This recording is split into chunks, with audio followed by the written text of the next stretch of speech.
Utah v. Strieff, Supreme Court, 2016. Justice Thomas delivered the opinion of the court. To enforce the Fourth Amendment's prohibition against unreasonable searches and seizures, this court has at times required courts to exclude evidence obtained by unconstitutional police conduct. But the court has also held that, even when there is a Fourth Amendment violation, this exclusionary rule does not apply when the costs of exclusion outweigh its deterrent benefits. In some cases, for example, the link between the unconstitutional conduct and the discovery of the evidence is too attenuated to justify suppression. The question in this case is whether this attenuation doctrine applies when an officer makes an unconstitutional investigatory stop, learns during that stop that the suspect is subject to a valid arrest warrant, and proceeds to arrest the suspect and seize incriminating evidence during a search incident to that arrest. We hold that the evidence the officer seized as part of the search incident to arrest is admissible because the officer's discovery of the arrest warrant attenuated the connection between the unlawful stop and the evidence seized incident to the arrest. 1. This case began with an anonymous tip. In December 2006, someone called the South Salt Lake City Police drug tip line to report narcotics activity at a particular residence. Narcotics detective Doug Fackrell investigated the tip. Over the course of about a week, Officer Fackrell conducted intermittent surveillance of the home. He observed visitors who left a few minutes after arriving at the house. These visits were sufficiently frequent to raise his suspicion that the occupants were dealing drugs. One of those visitors was Respondent Edward Strieff.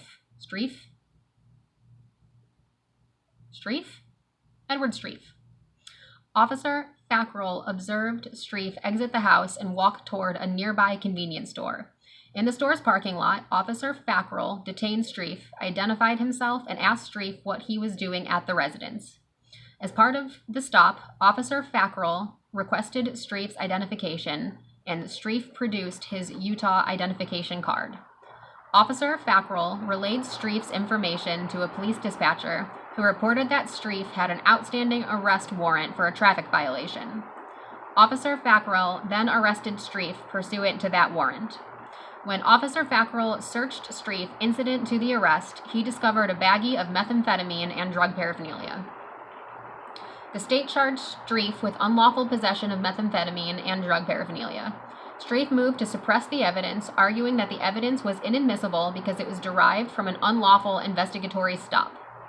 At the suppression hearing, the prosecutor conceded that Officer Fackrell lacked reasonable suspicion for the stop, but argued that the evidence should not be suppressed because the existence of a valid arrest warrant attenuated the connection between the unlawful stop and the discovery of the contraband. 2. In the 20th century, however, the exclusionary rule, the rule that often requires trial courts to exclude unlawfully seized evidence in a criminal trial, became the principal judicial remedy to deter Fourth Amendment violations. Under the court's precedents, the exclusionary rule encompasses both the primary evidence obtained as a direct result of an illegal search or seizure and, relevant here, evidence later discovered and found to be derivative of an illegality, the so-called fruit of the poisonous tree. But the significant costs of this rule have led us to deem it applicable only where its deterrence benefits outweigh its substantial social costs. Suppression of evidence has always been our last resort, not our first impulse. We have accordingly recognized several exceptions to the rule.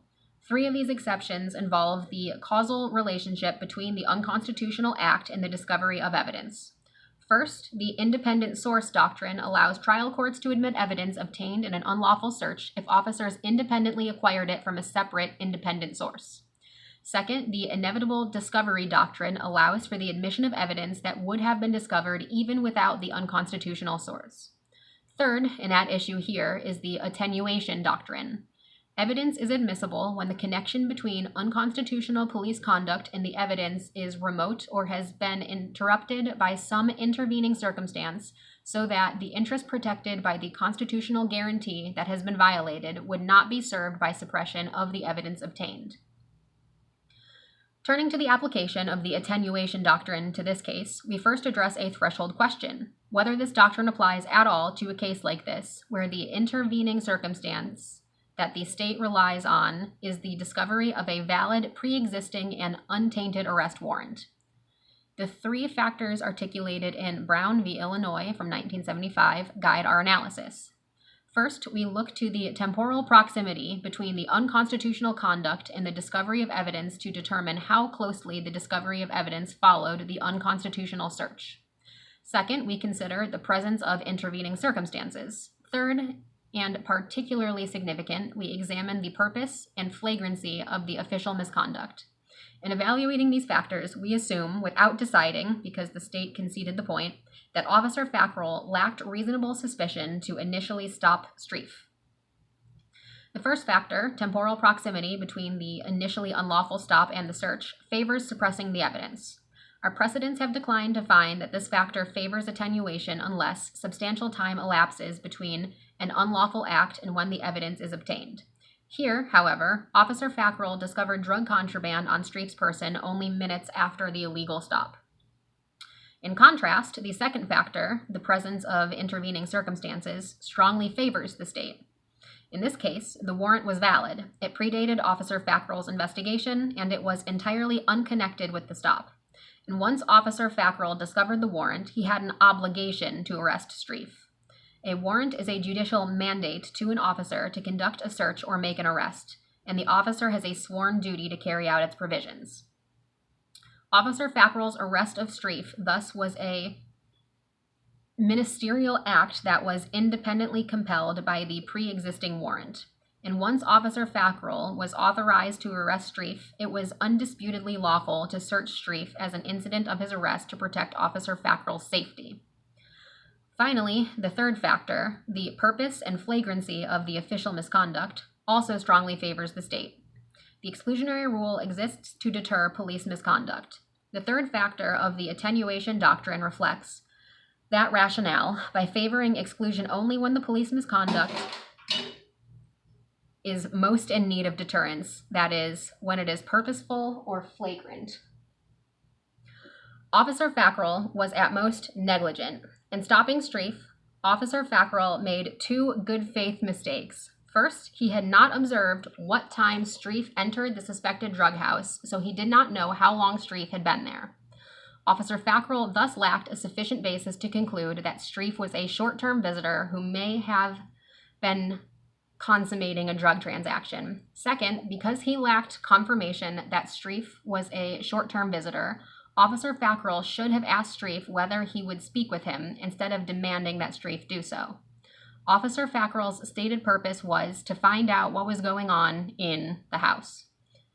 Nothing prevented him from approaching Strieff simply to ask, but these errors in judgment hardly rise to a purposeful or flagrant violation of Strieff's Fourth Amendment rights.